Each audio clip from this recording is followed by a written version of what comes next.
Ya, Bismillahirrahmanirrahim. Assalamualaikum warahmatullahi wabarakatuh. Ya, di bab pertama kita sudah masuk ke bab kedua kali ini. Di bab kedua kita diajak bertanya lebih dalam lagi, yaitu untuk apa kita menuntut ilmu.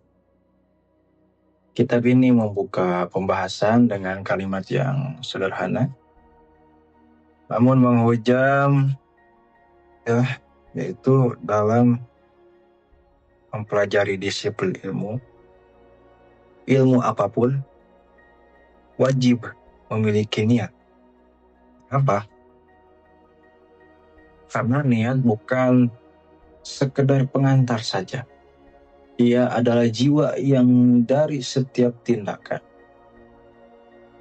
Rasulullah Shallallahu Alaihi Wasallam bersabda, Innamal a'malu binniyat, yang artinya sesungguhnya amal-amal itu tergantung pada niatnya. Tanpa niat yang jernih, ilmu yang seharusnya mengangkat derajat bisa menjadi beban yang menjerumuskan. Ya. Penulis kitab mengingatkan kita tentang paradoks yang menarik. Banyak amalan duniawi yang dengan niat baik menjadi amalan akhirat. Begitu juga sebaliknya. Banyak amalan akhirat yang dengan niat buruk hanya menjadi amalan duniawi. Hanya menjadi amalan duniawi belaka. Di sini kita disentuh oleh sebuah prinsip tasawuf. Niat adalah cahaya yang menentukan kemana energi amal itu mengalir. Belajar bisa menjadi jihad jika niatnya untuk menghidupkan agama. Tapi belajar juga bisa menjadi riya jika niatnya untuk dianggap seseorang yang merasa dirinya alim gitu.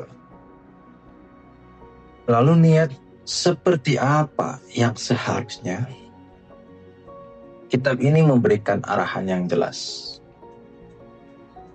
Yang pertama yaitu mencari ridho Allah. Itu yang pertama. Yang kedua, menghilangkan kebodohan dari diri sendiri dan orang lain. Yang ketiga, menghidupkan agama. Yang keempat, melestarikan Islam. Ini adalah niat yang membebaskan.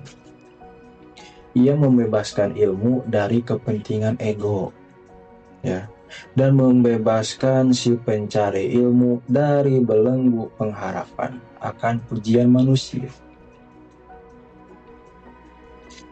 Namun ada peringatan, ya, ada peringatan keras dalam bab ini.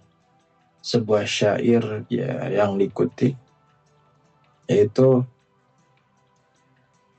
artinya malapetaka besar bila ada orang alim tapi tak punya malu, dan lebih parah lagi bila ada orang bodoh yang tekun beribadah.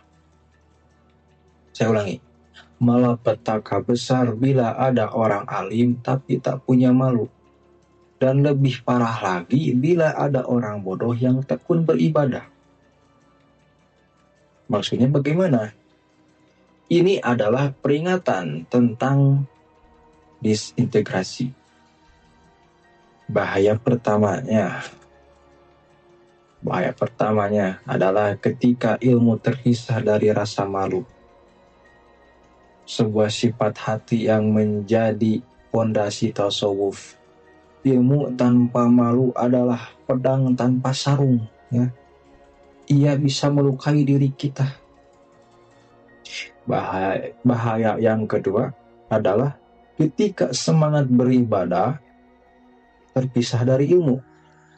Ini menghasilkan fanatisme buta, ya. Dalam sudut pandang tasawuf, ilmu adalah cahaya. Amal adalah perjalanan. Berjalan tanpa cahaya sama dengan sesat, ya. Memegang cahaya tapi tak berjalan, sia-sia. Begitu. Lalu bagaimana dengan niat-niat duniawi? Kitab ini tidak naif. Penulis mengutip pesan Imam Abu Hanifah melalui syair, siapa yang menuntut ilmu karena akhirat, dia beruntung. Aduhai, merugi sekali orang-orang yang mencari ilmu hanya karena menginginkan kemuliaan dari para hamba. Di sini batasnya digariskan dengan tegas. Namun ada nuansa. Mencari kedudukan diperbolehkan jika tujuannya untuk amar ma'ruf nahi munkar, untuk menegakkan kebenaran, bukan untuk ego, tapi untuk fungsi. Inilah ujian sejati bagi penuntut ilmu. Mampukah kita meminjam dunia tanpa terikat padanya? Seperti kata Muhammad bin Al-Hasan, siapa yang merasakan kenikmatan ilmu tak lagi menginginkan apa yang dimiliki orang lain. Kenikmatan ilmu di sini adalah kenikmatan spiritual, buah dari niat yang ikhlas. Ya. Lalu bab ini ditutup dengan bimbingan akhlak. Seorang penuntut ilmu harus tawadu, namun bukan berarti rendah diri. Tawadu adalah keseimbangan, rekan-rekan. Tawadu itu tidak sombong, tapi juga tidak merendahkan ilmu, ya. Tidak merendahkan ilmu dengan sikap tamak terhadap dunia, tidak, ya. Lalu ada pesan simbolik dari Imam Abu Hanifah. Besarkan sorban dan longgarkan lengan bajumu. Ya, ini adalah metafora. Besarkan sorban, apa artinya? Muliakan ilmu dan identitas keilmuanmu. Longgarkan lengan, luaskan kapasitas untuk memberi dan menerima. Dan yang tak kalah penting, seperti direkomendasikan dalam kitab ini,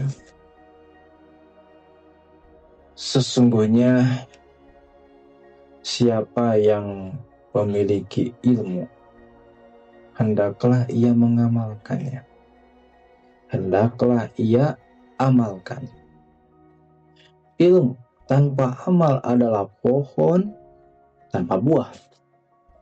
Amal tanpa keikhlasan adalah buah yang pahit. Teman-teman. Jadi apa yang kita bawa dari bab 2 ini?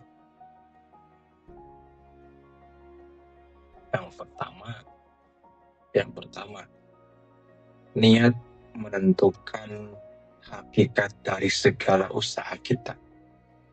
Yang kedua, ilmu dan amal harus mesti bersatu, dimandikan oleh akhlak dan rasa malu.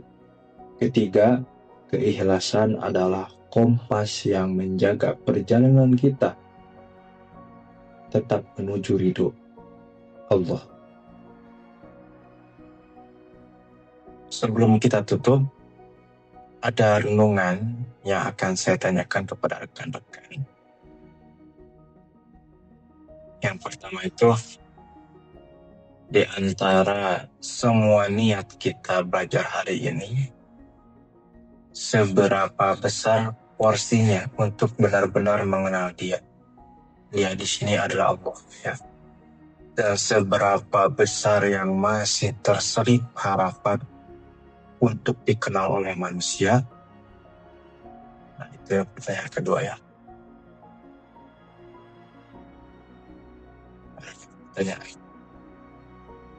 Insya Allah, ya, pertemuan kita berikutnya akan membahas bab 3. Saya belum baca. Saya lupa lagi tadi saya baca judulnya, cuma lupa. Jangan lupa subscribe dan nyalakan notifikasinya supaya tidak tertinggal untuk lebih mengetahui kembali tentang ilmu-ilmu Allah ini. Akhir kata, ilmu tanpa amal adalah kesia-siaan. Amal tanpa ilmu adalah kesesatan. Dan keduanya tanpa keikhlasan hanyalah fata morgana. Saya, Wafa Fajar Tariqus Sofa, pamit undur diri. Assalamualaikum warahmatullahi wabarakatuh.